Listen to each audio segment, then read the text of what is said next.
I was born in East Africa, in Kenya, in a small rural town called Eldoret in the Rift Valley.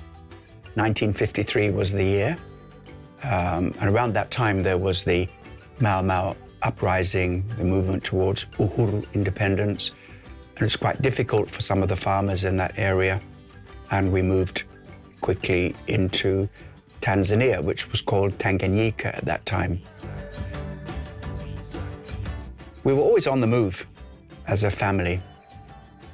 My father worked in farm equipment. He was a car mechanic and farm factory mechanic and salesman. We never seemed to be in one place for very, very long. Eventually, I ended up at the age of 16 presenting myself at the Royal Ballet Senior School, which is in Talgarth Road, Hammersmith. In those days, it was where we would go every morning for classes, and the discipline and the progress was wonderful. And I entered the male graduate class from which company members were drawn. And after 2.5 years, at the age of 18, I was selected to join the Royal Ballet Company. For 2 years, I was in a small touring group called Ballet for All.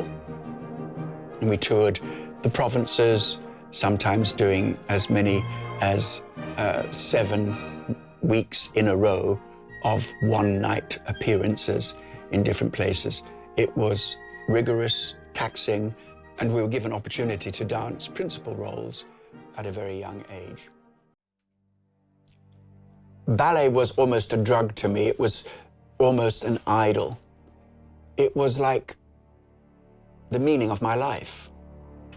When I was born again in December 1971, within a week, I knew that God had called me out of dance, out of ballet and the theater, into what I would call now ministry, although at that stage I didn't exactly know what to call it, but I knew my future, my destiny was outside of the theater.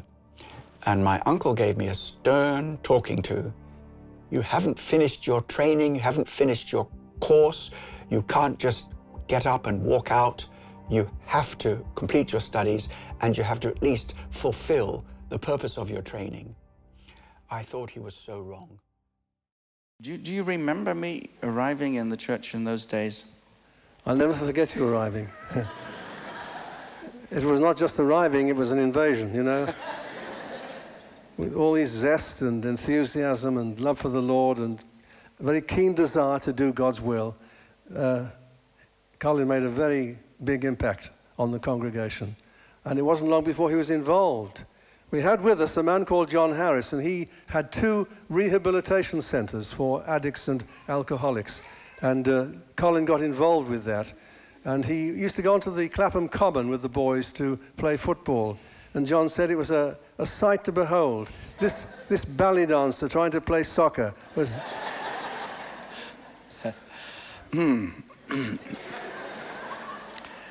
Well, it was the most graceful game of football that you might see. Days, yeah. But I did score some goals. Yes, yes.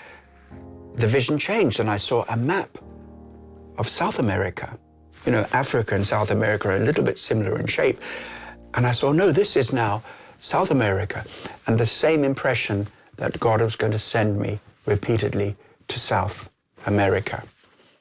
So 14 years later, I find myself in Kenya, back the first time since I'd left at the age of 7.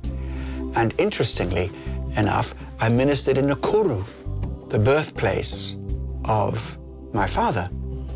And God broke through in signs and wonders. And I saw something as we went further up into the mountains, into the Rift Valley, and we all saw such remarkable miracles that it changed our lives.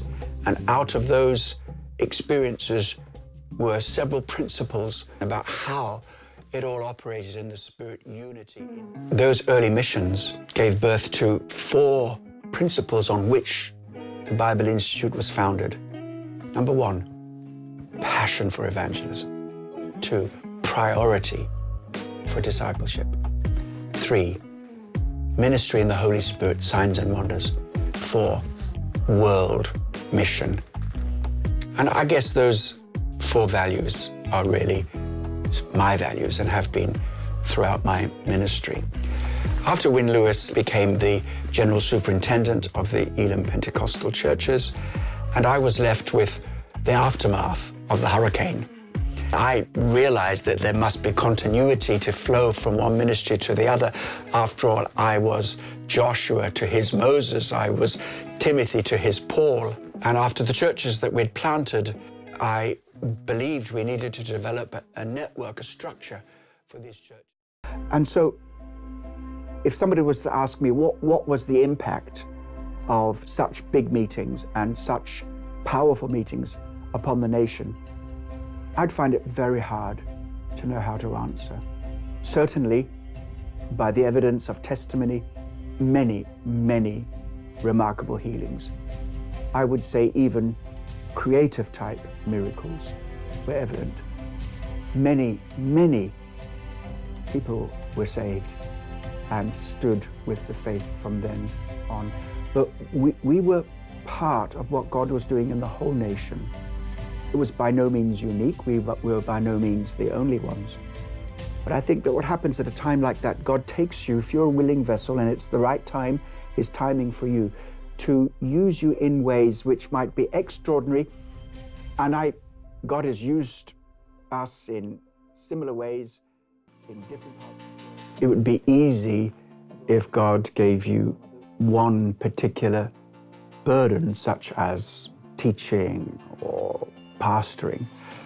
I found that my ministry has incorporated so many things. And the unifying factor is simply this: hearing the Holy Spirit and obeying the Holy Spirit. My motivational gift is that of a facilitator. It's of an enabler, an equipper. Throughout my ministry, I've taken people with me on teams, not that they could witness me do it, but that they can learn from me how they can do it. I've raised people up. I've told them everything that I know. I've shared with them the secrets that I've learned from my own life, not to put those as a yoke of bondage. I'm willing to start with a blank sheet of paper. Are you? I am more convinced than ever by the evidence that's available that we can demonstrate beyond reasonable doubt that God exists, that miracles are possible, and they do happen, that the New Testament is reliable, and that the gospel is the only hope for salvation. I don't see myself as successful. Maybe there's some things I can look back on and thank God that we have achieved. But success is much more than achieving certain things. If I ever wished for success, it would be to be authentic in my interactions with people.